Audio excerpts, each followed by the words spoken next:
लगातार मिलते रहें।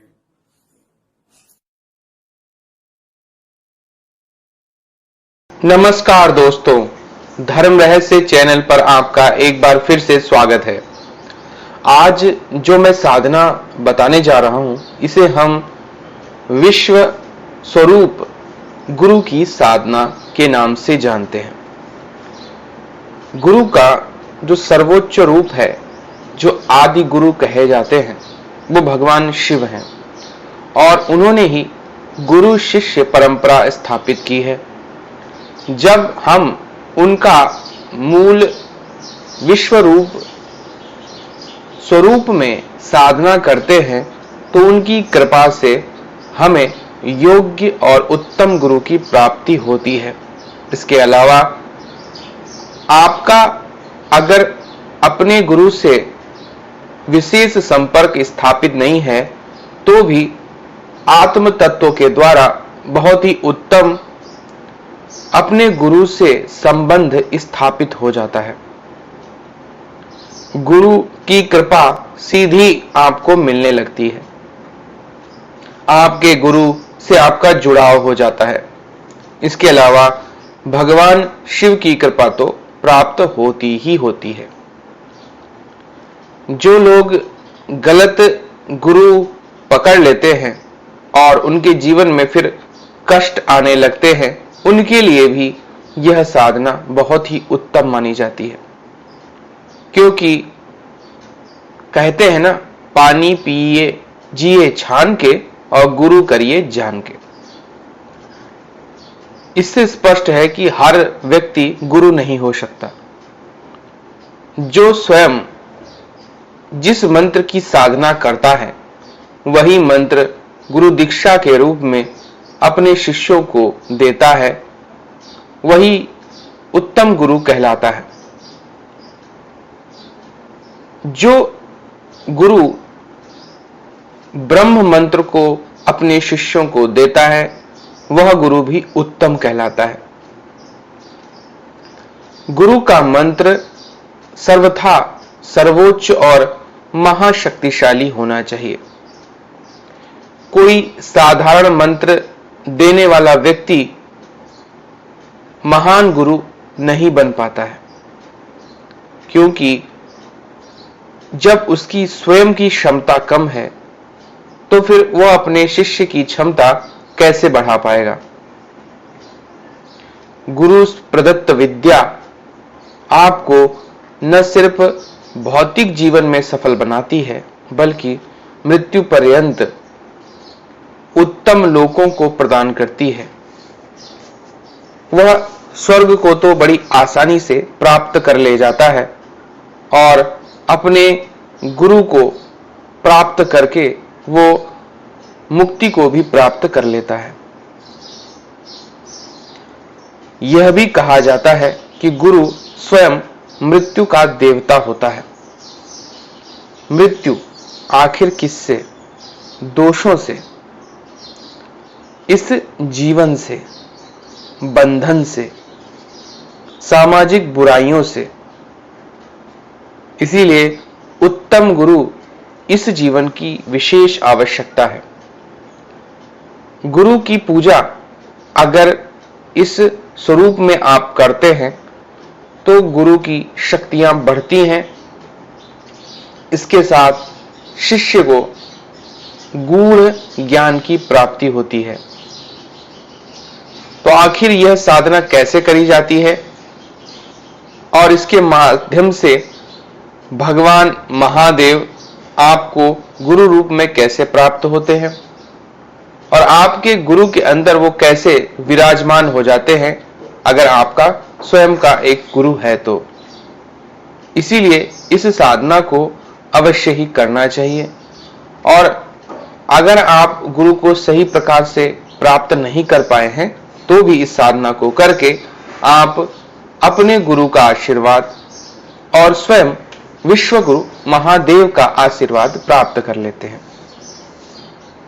तो इस साधना को करने के लिए आपको कुछ विशेष वस्तुओं की आवश्यकता नहीं होती है। बड़ी ही साधारण और सरल तरीके से यह साधना आप कर सकते हैं। साधना सामग्री में आपके पास सफेद रंग के वस्त्र होने चाहिए, आसन सफेद होना चाहिए, पुष्प भी आप लाल रंग का या पीले रंग का इस्तेमाल कर सकते हैं। गंगा जल आपके पास होना चाहिए, दूध मिश्रित जल अपने पास रखें, दीपक, रुई, धूप, शुद्ध पारद का शिवलिंग या फिर नजदीक के किसी शिव मंदिर में जाकर भी आप इस पूजा को संपन्न कर सकते हैं। भगवान शिव या फिर अपने गुरु महाराज का चित्र भी वहां पर अवश्य ही स्थापित करें। अगर आपने गुरु कर रखा है तो गुरु महाराज का चित्र स्थापित करें। अगर अभी तक आपने कोई गुरु नहीं किया तो भगवान शिव का भी चित्र स्थापित वहां पे करें। भोग के लिए फल, मिठाई, मौली, वस्त्र पूजा के लिए अर्पण करने के लिए अक्षत, जनेऊ, एक नारियल और गुरु दक्षिणा जैसी आपकी सामर्थ्य हो वह धनराशि के रूप में लेके जाएं या रखें। बाद में यह सारी चीजें और दक्षिणा अगर आपका साक्षात गुरु है तो उसको अर्पित कर दें। साधक अपनी इच्छा अनुसार यथाशक्ति साधना कर सकता है। इसके लिए दिशा उत्तर की होगी। ध्यान जब करेंगे तो निम्न मंत्र का उच्चारण करेंगे। मंत्र है ब्रह्मानंदम परम सुखम केवलम ज्ञान मूर्तिम छंदातीतम गगन सदृशम तत्वम मसादि लक्ष्यम एकम नित्यम विमल मचलम सारधि साक्षी भूतम भावतीतम त्रिगुण रेहितम सद्गुरुम तम नमामि। फिर आसन के लिए बाजोट पर वस्त्र बिछाकर उस पर पारद शिवलिंग या जो भी मूर्ति या चित्र आपके गुरु का हो उसको स्थापित करें। फिर ध्यान मंत्र पढ़ते हुए पुष्प को अर्पित करें। आसन के लिए एक पुष्प अर्पित करें। फिर गुरु चरणों का ध्यान करते हुए उनके चरण धुलाएं। ये मानसिक रूप से कर सकते हैं। एक आचमनी जल चढ़ाएं, फिर चंदन आदि का लेप लगाएं, पुष्प अर्पित करें, नैवेद्य इत्यादि अर्पित करें। मंत्र उच्चारण में आप शुद्ध आचरण का प्रयोग करके और जो भी आपके पास सामग्रियां हैं वह चढ़ाते जाएं। बहुत ही आसानी से और सरल विधि से इसका मंत्र जाप करें। अंत में गुरु को अपने शरीर में ध्यान लगाने के लिए कहें और स्वयं अपने गुरु को अपने अंदर स्थापित करें। फिर पूजा मंत्र जाप के बाद कम से कम आधा घंटा का ध्यान करें अपने गुरु का और ब्रह्मांड में उन्हें देखें। ध्यान करने से पहले आप मंत्र जाप की समाप्ति पर गुरु को भोग और खीर मिठाई जो भी है वो अर्पित करें। अर्पण के बाद में आप आचमन करके नारियल और मौली बांध के दक्षिणा उनके सामने रखें। बाद में अपने साक्षात गुरु को प्रदान करें। अगर आपके पास गुरु नहीं है तो शिव मंदिर में जाकर के आप इसको अर्पित कर सकते हैं। मंत्र जाप के पश्चात कृत्वा जपम गुरु अर्पणमस्तु, यानी गुरु को मैं अपनी जो जप है उसको अर्पण कर रहा हूं, यानी कृत्वा जपम गुरु अर्पणमस्तु बोलते हुए हाथ पर जल लेकर गुरु चरणों में अर्पित कर दें। तो ये जाप आप गुरु को समर्पित करते हैं। अब गुरु मंत्र जो ये वाला मंत्र है जिसको विश्व गुरु मंत्र कहते हैं, इसका जाप आपको करना है। इसका कम से कम 21 माला जाप अवश्य करें। मंत्र है ओम श्रीं ह्रीं क्लीं नमो भगवते विश्व गुरुवे नमः। तो इस प्रकार से इस मंत्र का आपको उच्चारण 21 माला करना है और उसके बाद फिर आधे घंटे का ध्यान करना है। स्वयं को शिव स्वरूप समझकर अपने अंदर गुरु को स्थापित करके मानते हुए मानसिक रूप से कि वह गुरु शक्ति मेरे अंदर आ चुकी है, मेरे गुरु मेरे अंदर आ चुके हैं, और ध्यान करना है। बिल्कुल शांत वातावरण में आपको यह साधना करनी है। इससे आपके और आपके गुरु के संबंध अच्छे होते हैं। आपके लिए जीवन में सत्य की राह खुलती है और आपके समस्त पाप उसी क्षण नष्ट हो जाते हैं।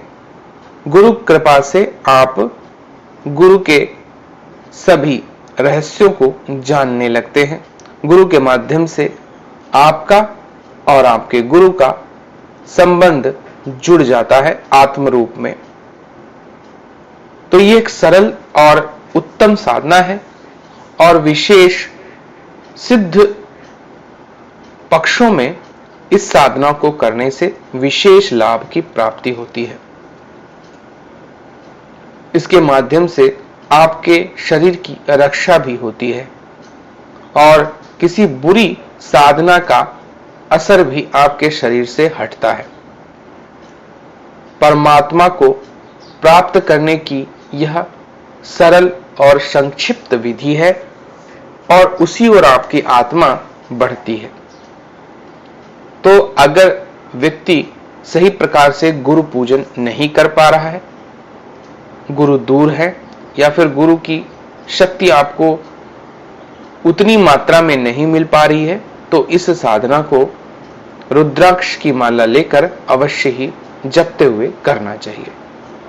और उसके बाद गुरु को दक्षिणा भेंट करने के बाद में आप कम से कम आधा घंटे का बहुत ही सरल और सौम्य मन को शांत करके ध्यान अवश्य करें। इससे आपको अद्भुत ऊर्जा की प्राप्ति होती नजर आएगी। स्वप्न में भी आपको विशेष तरह के अनुभव हो सकते हैं। यह एक पूर्ण सात्विक साधना है और प्रत्येक व्यक्ति को करनी चाहिए। तो अगर आज का वीडियो आपको पसंद आया है तो लाइक करें, शेयर करें, सब्सक्राइब करें चैनल को। आपका दिन मंगलमय हो। धन्यवाद।